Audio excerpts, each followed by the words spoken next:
Hello there. Welcome to the show. We've got a very special guest for us tonight, behind this door in fact. And you'll love him like I do. I've been a fan of his since I was 1 year old. Yes.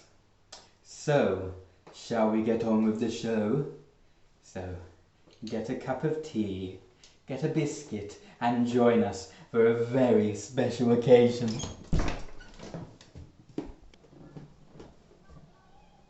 You alright?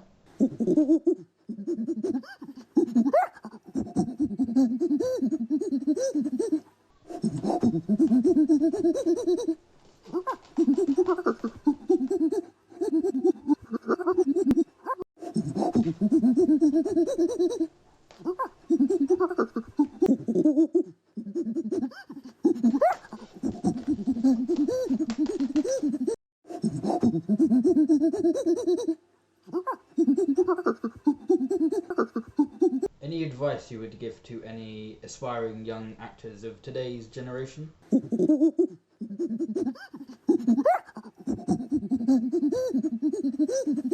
Any celebrity gossip?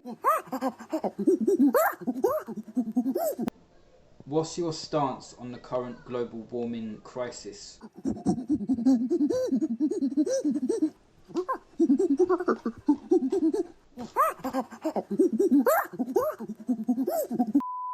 During the 50s, the movie industry were churning out films that were never done before.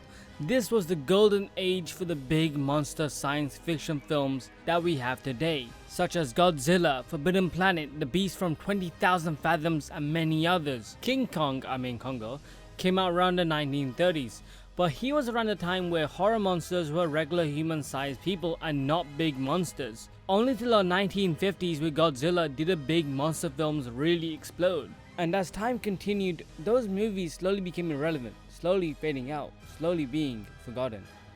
The monster science fiction genre had died, or at the very least that's what we thought. A few remembered, a few wanted the monsters of old to survive and strive. Let them hold their heads up high, let them show with their back better than ever, and are here to stay. The world was once again preparing itself for another monsterverse. The year is now 1998, and America got its very own version of Godzilla, is widely praised. With that praise, Incognito Entertainment, you might know from the Twisted Metal series, looked at Japan, looked at what was forgotten, and made a dream game. They took their own spin at the monster universe, and in 2003, we got War of the Monsters for the PS2, a Sony exclusive. This game is also technically on the PS4. It's remastered, sort of. It's in like full aspect ratio and it's way better. If you can't buy it from there, I had to emulate this game because I'm so poor I couldn't even afford it. If you're like, why does the recording look super ugly? That's why. And if the aspect ratios were weird, again, that's why. Enjoy the review. And honestly, I didn't even know this game existed up until last year, where me and a friend were talking about Godzilla vs King Kong and how they should get their own game. This conversation was spun from playing Override, a game that's very similar to War of the Monsters, where my friend began to talk about it. Curious and intrigued, I wanted to play it, and this is where the review kicks in. I love everything about this game. When looking at the game's monsters, you see the representation they come from. You have 7 different types, all of which come from different styles of films. You have your Godzilla, you have your King Kong, you have your Gundam, and those are just the basics. You then have a weird rock monster or a giant mantis, or hell, the weirdest design that stuck out to me, the electric one-eye monster thing. It looks so cool. The game allows you to choose what monster represents you. The gameplay itself is an added benefit to the kaiju and the films. What I really love about this game is the environmental design that you go through and how each one is specific for the monsters or the films they originate from. In the monster film, they battle it out to their heart's content, but in doing so, they are ultimately wreaking havoc onto the environment, creating natural disasters within cities, with cities in mass destruction, human lives at a cost. And this game takes that to account and morphs into one giant action-packed game where all of that can happen and more. What I really love about this is that the environments and the monsters don't overpower each other. Instead, there's a nice balance where the monsters aren't so huge that they tower over every single building, so you can't absolutely destroy them, but instead use them to your advantage, and it helps create world building. I love that you can climb buildings, jump from rooftop to rooftop, throw the opponent into a building, watch how it all crumbles down before you. Look at the humans running away looking like ants from the monster's perspective. Watch how the monsters can squash them with no effort. There's so much detail in this game, it's immaculate. And every loading screen once again represents a style of old vintage monster posters that you would end up seeing. Unfortunately, the game's versions aren't higher res, but thankfully you can find some that are, and well, they're incredible. I would love to have some of these as real posters in my room. They look so cool. They're full of amazing detail that if you were to show someone one of them, they would think it's a real movie. These again are incredible. Looking at the movesets each monster has, they have so much character. They're not reskins like other games. Each kaiju has unique attack patterns and a type of game plan they utilize. Someone like Kongar is a balance between mid and close range, whereas someone like Amago is far better when he's in close range, or Praetor who's better at far range. There is so much you can do within one match. It's quite possibly the best monster arena game of all time. Nothing has come close to what this game has achieved. And as I said before, this game is very much like the films, and the devs really put their role into this project. Fighting in this game is simple in terms of what you can do. You have a light and heavy attacks, you could spam them to achieve an auto combo, or you can learn how combos work and do a devastating attack that fake out the opponents. But be careful, there's only so much damage you can do before you're low on energy, until you have to wait for it to recharge, or you can run away and pick up some more, which are planted throughout the maps. And if you're the one getting wailed on, you could try to parry the attacks, but be careful, one miss and that's an opening window for some more damage. And because this is an open battle arena game, use the environment to your advantage. Look for items to throw. You see a bus, pick it up, throw it, let it explode. See a pillar, whack the opponent with it. Above the opponent, jump down with a slam attack. Don't worry about the humans, it's like they say, human lives are pasta sauce. Wait, what? That doesn't even make any sense. I don't even remember writing that. Low on life, look for green orbs that can heal you. Your energy is at 100%. You can use one of two special abilities you have. Your first being a push away that's universal across all the monsters, or use the second one that's unique to your monster. Some are better than others. The amount of games when I was connected clubs only to use my special and miss was horrible because it can't move after it's being used. It's so bad. And then there are the moments in the game where you can create environmental hazards that show how destructive the monsters are. Certain maps have their very own specific rules on how to activate them, and if you manage to do it, it's super cool to look at. Some again are better than others, but this map in particular, the one you're looking at right now, is the amount of games I won and I threw my friend against the wall, and when he fell down the hole, only for him to get a negative penalty, is stupid. This game is just... No, that game was dumb. Look, I won, that's all that matters. Outside of fighting, looking at this game's side content is quite lackluster. For the single player content, you have Free For All, which is, as you can expect, is a fight with 4 monsters battling it out, but it sucks for reasons I'll get into later.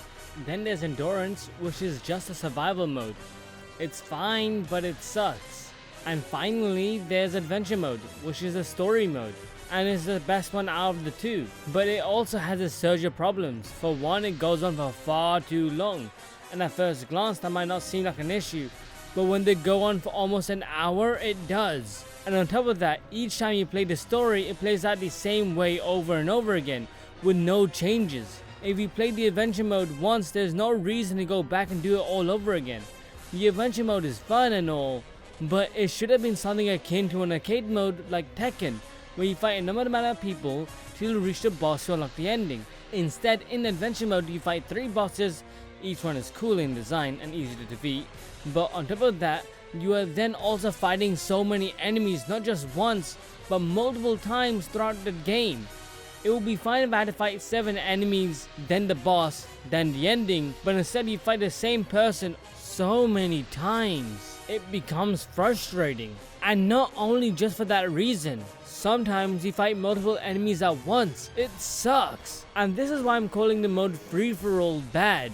Because the AI prioritize you as number one. The way they are programmed means they come after you rather than themselves. And I have to tone down the difficulty settings to even get past the section where the AI would just wail at me. And if you think, oh, why not just parry them? You can't. The AI read your inputs. The issue was, if I got one of them close to death, the other would jump in, keep me busy, while the one that just ran away would go and find orbs to heal from, then come back fully healed. And the process kept repeating regardless of my tactic. Not only that, but for some reason in the adventure mode you are fighting the army or something, but they don't attack the AI, they attack you. There was one instance where I was close to beating one of the monsters, where they ran, so I chased after them, climbed the building, got up high, then all of a sudden the army started shooting me and I lost most of my life, where the other monster came to finish me off. It was so stupid. The difficulty was on medium. I had to go on easy. And once you finish the adventure mode, you get a short CG cutscene where it shows how the monsters you're playing as come to be. But I find this incredibly dumb, because shouldn't that be the opening to the fight and then have a different ending showing what happens after you beat the aliens? Apparently not. The adventure mode is fine for what it is, but it's not memorable. But regardless, I find the meat of this game comes from multiplayer with its 2-player split screen mode. And it's absolutely bonkers with you and a friend battling out. This is where most of the fun comes from, and I honestly can't say more on this topic because everything I said before you can do here. The camera is cool, it changes in between where you and the other player are, and it was the first game to do so. The only thing I wish for this game to have is 4 players instead of 2.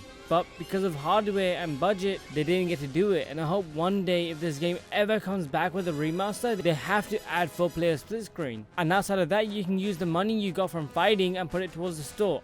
I know, no microtransactions? What is this, the poor ages? Everyone has money now, right? Come on, Sony, get with the times. In the store, you can buy monster skins, new maps, and minigames, which are fun, but nothing worthwhile to write home about. And honestly, that's it. There's not much else to talk about with this game. To give this game a review score is going to be a bit tough, because I find most of the meat in the 2-player mode, but I find that a lot of the stuff is also in the single-player mode, so I gotta just review it as a whole. And on that account, I'm gonna give it an 8 out of 10. I feel like there's a lot that could be done, a lot that could be fixed. And for what the game was and the hardware it had to use, is pretty impressive. And I'm not sure if I should give this game a... I'm not sure if I should give this game a story score, as the story is just there as a subsection and it's not really a part of the whole game. If I have to, it will be like a 3 out of 10. There's nothing substantial. The ending should have been the beginnings, and they're not. It's just kind of just there for the sake of being there, and yeah, I guess I'll give it a 3. Oh, and actually, there is one more thing I forgot to talk about. It's the music. Holy shit, how did I forget about this? The music for this game is pretty good for what it's trying to convey. It really matches the aesthetic of the overall game, and it really matches how the game is trying to replicate one of the old monster films. Not only that, but every level has 2 tracks, and they change simultaneously without you even realizing. When one monster is far away from the other monster, then you have music that is neutral. But when 2 monsters are together, then the music starts to ramp up and becomes more action filled. And it's really cool how it simultaneously changes without you even realizing. I only realized after I started putting music into the review, and it's honestly mind blowing that this game did that back then. Because I didn't even know games did that then. That's crazy to me. But for what it is, it's quite amazing what the team had accomplished. Looking at the games that have now spun from it, this game doesn't get the recognition it so deserves. This game made a genre for itself that's still being used today. It was the first big open battle arena game for its time. The concept for the idea has changed, but it's still intact. The most obvious being the Dragon Ball Z Budokai Tenkaichi games. You can do almost everything there here in World of Monsters with a few exceptions. that suit the Dragon Ball style. It then again changed when the Naruto Storm games came out, and now that itself has become the grounds for the concept of an arena fighter. When you think arena fighter, you think of the game CyberConnect has made, and how now every goddamn anime fighting game besides a few are just that, arena fighters. In the end, I really like this game, and I hope one day Sony decides to make a sequel, or even a full-blown remaster that utilizes the hardware allowing for 4-player split screen. It would also be nice if they added more stuff, but you know, let's be honest, that will probably never happen, as Sony has changed from the company that they once were. Hashtag bring back Sean Layden. That's right, this whole video was to get a tweet going. How does it feel? So dumb. I'm kidding. It will be nice if he was ahead of PlayStation again. I miss him. Anyway, that's it for me. If you like, you know what to do. Like, subscribe, and share if you want. I don't know. See ya and take care, boyos and girlos and no genderos and mios. Okay, see ya. Take care.